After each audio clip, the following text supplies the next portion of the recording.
Hi hello friends, ಎಲ್ಲರಿಗೂ ನಮಸ್ಕಾರ. Welcome back to my channel cook with love. Friends, ಇವತ್ತಿನ ವಿಡಿಯೋದಲ್ಲಿ ನಾನು ನಿಮಗೆ ಬದನೆಕಾಯಿ ಬಜ್ಜಿ ಮಾಡೋದು ಹೆಂಗೆ ಅಂತ ತೋರಿಸ್ತಾ ಇದ್ದೀನಿ. ಫ್ರೆಂಡ್ಸ್, ಇನ್ನೂ ಯಾರೆಲ್ಲ ನನ್ನ ಚಾನಲ್ಗೆ ಸಬ್ಸ್ಕ್ರೈಬ್ ಮಾಡ್ಕೊಂಡಿಲ್ಲ ದಯವಿಟ್ಟು ಈಗಲೇ ಹೋಗಿ ನನ್ನ ಚಾನಲ್ಗೆ ಸಬ್ಸ್ಕ್ರೈಬ್ ಮಾಡ್ಕೊಳ್ಳಿ. ಫ್ರೆಂಡ್ಸ್, ಮೊದಲಿಗೆ ನಾನು ಇಲ್ಲಿ ಒಂದು 6 ಬದನೆಕಾಯಿನ ತೊಗೊಂಡಿದ್ದೀನಿ. ಅದನ್ನು ನೀಟಾಗಿ ಕಟ್ ಮಾಡ್ಕೊತೀನಿ. ಹುಳ ಇದೆಯಾ ಇಲ್ವ ಅಂತ ನೋಡಿಕೊಂಡು ಈ ಥರ 4 ಪೀಸ್ ಮಾಡ್ಕೊತಾ ಇದ್ದೀನಿ. ನಾನು ನೋಡಿಕೊಂಡು ನೀಟಾಗಿ ಕಟ್ ಮಾಡ್ಕೋಬೇಕು ಈ ಥರ. ಇಲ್ಲಾಂದರೆ ಏನು ಹುಳ ಇಲ್ಲ ಅಂದರೆ ಹಂಗಂಗೆ ಹಾಕ್ಬೋದು. ನಾವು ಕಟ್ ಮಾಡ್ದಲೇ ಫುಲ್ ಬದನೆಕಾಯಿನೇ ಹಾಕ್ಕೋಬೋದು. ಎಲ್ಲದೂ ಈ ಥರ ನೀಟಾಗಿ ತೊಳ್ಕೊಂಡು ನಾನು ಇವಾಗ ಇದಕ್ಕೆ 3 ಟೊಮೊಟೊವನ್ನು ಸೇರಿಸ್ತಾ ಇದ್ದೀನಿ. ನೆಕ್ಸ್ಟ್ ನಾನಿಲ್ಲಿ ಒಂದು 7 ಹಸಿಮೆಣ್ಸಿನ್ಕಾಯಿನ ಸೇರಿಸ್ಕೊತಾ ಇದ್ದೀನಿ. ಅಂದರೆ ನಿಮಗೆ ಖಾರಕ್ಕೆ ತಕ್ಕಷ್ಟು ಸೇರಿಸ್ಕೋಬೋದು. ನೆಕ್ಸ್ಟ್ ನಲ್ಲಿ ಬದನೆಕಾಯಿ, ಟೊಮೊಟೊ ಮತ್ತು ಮೆಣಸಿನ್ಕಾಯಿನೆಲ್ಲ ನಾನು ಕುಕ್ಕರ್ಗೆ ಸೇರಿಸ್ಕೊತಾ ಇದ್ದೀನಿ. ಇದಕ್ಕೆ ನಾನು 1 ಗ್ಲಾಸಷ್ಟು ನೀರು ಹಾಕ್ತಾಯಿದ್ದೀನಿ. ಕುಕ್ಕರ್ ಮುಚ್ಚಳ ಮುಚ್ಕೊಂಡು ನಾನು ಇದನ್ನು 2 ವಿಸಿಲ್ ಬಳ್ಸ್ಕೊತೀನಿ. ನೋಡ್ಬೋದು 2 ವಿಸಿಲ್ ಬಂದಿದೆ, ನೀಟಾಗಿ ಬೆಂದಿದೆ. ನಾನು ನೆಕ್ಸ್ಟ್ ಇದನ್ನೆಲ್ಲ ಒಂದು ಬೌಲ್ಗೆ ತಗೊತಾ ಇದ್ದೀನಿ.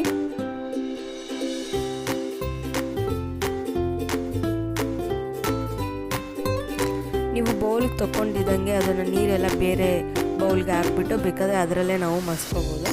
ನಾನೆಲ್ಲ ಈ ಥರ ಬೌಲಿಗೆ ತೊಗೊಂಬಿಟ್ಟು ಇದನ್ನು ನೀಟಾಗಿ ನಾನು ನುಣ್ಣಗೆ ಮಸ್ಕೊತೀನಿ.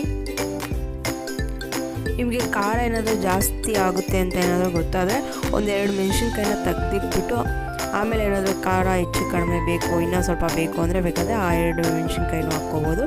ಇಲ್ಲಾಂದರೆ 1-2 ಮೆಣಸಿನ್ಕಾಯಿನ ತೆಗ್ದಿಕ್ಬೋದು. ನಾವು ಮಸಿಬೇಕಾದ್ರೆ ಸ್ವಲ್ಪ ಉಪ್ಪು ಹಾಕ್ಕೋಬೇಕು. ನಮಗೆ ಎಷ್ಟು ರುಚಿಗೆ ಎಷ್ಟು ಬೇಕೋ ಅಷ್ಟು ಉಪ್ಪು ಹಾಕ್ಕೊಂಡು ನೀಟಾಗಿ ಮಸ್ಕೋಬೇಕು.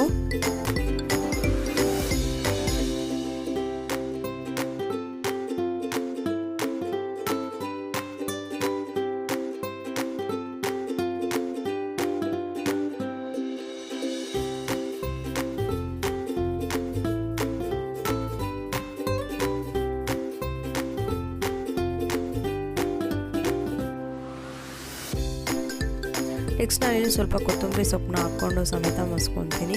ಮಸಿಬೇಕಾದ್ರೆ ಕೊತ್ತಂಬರಿ ಸೊಪ್ಪು ಹಾಕ್ಬಿಟ್ಟು ಈ ಥರ ಮಸಿದ್ರೆ ಟೇಸ್ಟ್ ತುಂಬಾ ಚೆನ್ನಾಗಿರುತ್ತೆ.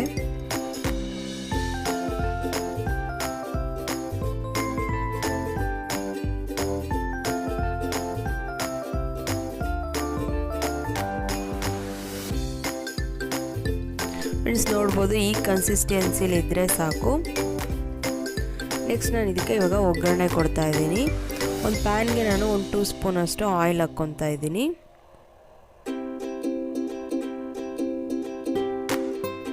ಎಣ್ಣೆ ಬಿಸಿ ಆದಮೇಲೆ ನಾನು ಅದಕ್ಕೆ ಒಂದು 1/2 ಸ್ಪೂನಷ್ಟು ಸಾಸಿವೆ, ಸ್ವಲ್ಪ ಕರಿಬೇವಿನ ಸೊಪ್ಪು ಹಾಕ್ಕೊತಾ ಇದ್ದೀನಿ, ಸ್ವಲ್ಪ ಜೀರಿಗೆ ಹಾಕ್ಕೊತಾ ಇದ್ದೀನಿ.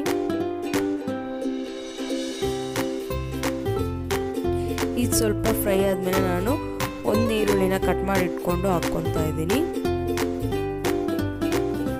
ಈರುಳ್ಳಿ ಎಲ್ಲ ಚೆನ್ನಾಗಿ ಫ್ರೈ ಮಾಡ್ಕೋಬೇಕು.